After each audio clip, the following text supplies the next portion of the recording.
کچھ ہی دیر بعد قبر پوری طرح کھل چکی تھی۔ جب نفیسہ کے شوہر نے قبر کے اندر کا منظر دیکھا تو نفیسہ کے شوہر کے ہوش اڑ گئے۔ ہورکن نے دوبارہ سے جلدی جلدی قبر میں مٹی ڈالنا شروع کر دی۔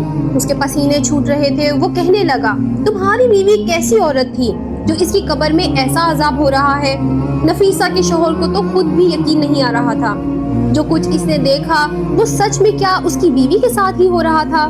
نفیسہ تو بہت اچھی اور نیک تھی۔ اس کی نیکی کا تو ہر کوئی تعریف کرتا تھا۔ اس نے تو کبھی ایسا کوئی گناہ نہیں کیا تھا جس کی وجہ سے اس کا یہ حال ہوا۔